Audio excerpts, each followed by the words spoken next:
tanan. Salamat ha. Ngala ko puro man yung mga kanta siguro nila diri. Mayong gabi grabe ang grabe yun yung suporta. Taod-taod ko magpasalamat sa inyo o kabalo mo kami tuha sa akong anak di man gud may politician, di may politiko, wa man may gidaganan o wa pud may posisyon sa gobyerno. Gatabang lang yun mi kay kabalo man mo unsay gihimo kay Presidente Duterte. Kabalo ko na kita yun mo. Kami nagsakit ako. Nagsakit ko na nanay o nagsakit ko para sa akong anak. Nagsakit po ko para sa tatay sa akong anak. So, wala ko kabalo ang duha ka buok ba ang akong anak nanginahanglan og tatay. And same thing po, naluoy po ko sa tatay sa akong anak na 80 anyos na, gikidnap nila. So, ano gyud kanang dagag bangutana unsa daw ang asad ako gapanguha og kusog. Ako taod-taod lang ko magpray sa Ginoo. Taod-taod po ko maghilak. Kay kita man mo na wala itay. Ay, sorry. Nakalimutan ko. Mali. Pasensya ha, pasensya. Ulit. Rewind. Nakalimutan ko.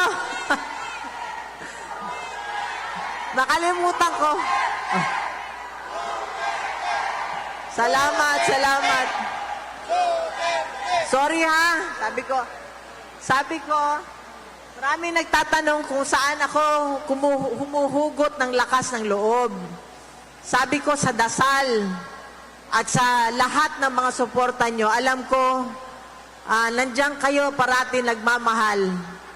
Yung mga tao sa Hague, nandito ako, gusto ko silang pasalamatan kung alam nyo lang, araw sila, meron akong kakilala na malapit lang yung pinagtatrabahuan niya, dumadaan talaga siya. Miski na hindi siya naririnig ni Pangulong Duterte.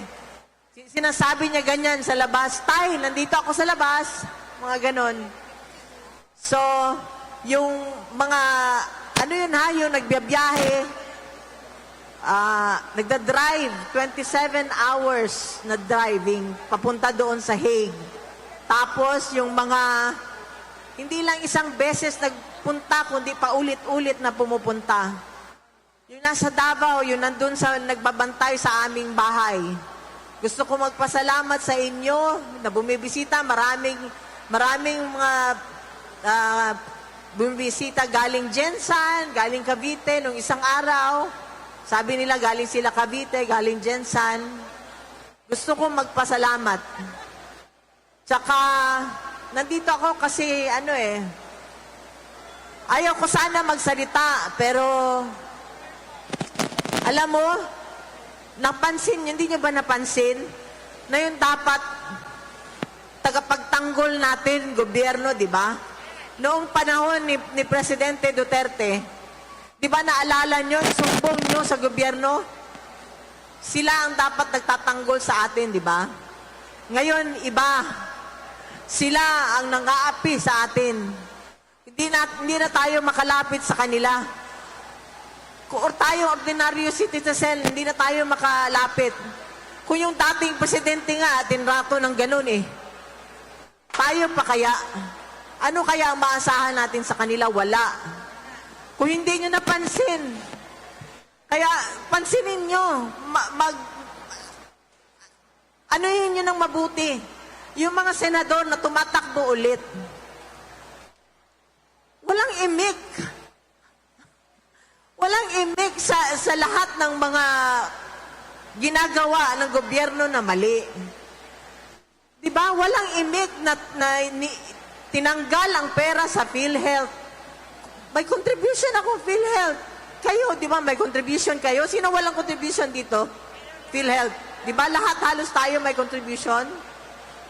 So, wala nang umiimik. So, kaya nandito kami ng anak ko para hilingin sa inyo, subukan ninyo itong mga tao sa Duterte. Kasi, ma'am, doon nyo makita yung iluklok nyo sa pwesto na ganyan, kahawak ng power, yung habang walang power, doon nyo makikita kung ano yung ugali nila, ano yung pagkatao nila. Huwag na ho tayo dun sa mga tao na lumalapit lang, maayos lang ang pakitungo sa atin pagka-eleksyon. Tuwing eleksyon, binabati, nakasmile sa ating lahat. Pero pagkatapos ng eleksyon, hindi mo na ulit sila makita.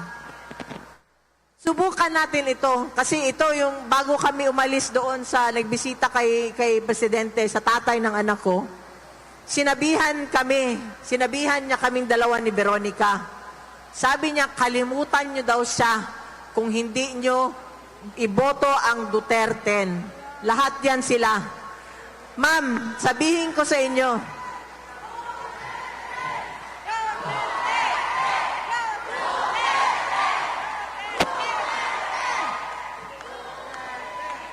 ma'am, ito sila lahat. Noong before na naging presidente, si Pangulong Duterte, nandyan na sila. Noong naging presidente, nandyan sila. Noong hindi na presidente, nandyan pa rin sila. Doon nyo makita, ma'am at sir. Sabi pala nung kaibigan ko, nakakalimutan ko, may sir pala, ma'am ako ng ma'am. Sorry sir ha. Doon nyo makita kung ang anong klaseng pagkatao ang iluluklok nyo sa pwesto. Bahala na basta hindi sumakit yung dibdib ninyo, di ba? Ako sa totoo lang noong 2022, binoto ko yung nakaupo ngayon dyan.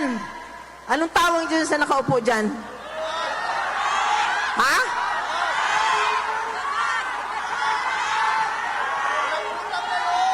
Sa kanya? Yung nagsabi niya na? Hindi ako. Alam mo, napilitan ako nun. Kasi, magkasabay kami ni former President magboto. Ang sabi niya sa akin, iboto mo na lang kasi ano naman si Inday. Siyempre, kapatid ng anak ko, na ano ako, nilagay ko. Di ano nangyari? Masakit sa dibdib ko ngayon. Di para hindi ka masaktan later on.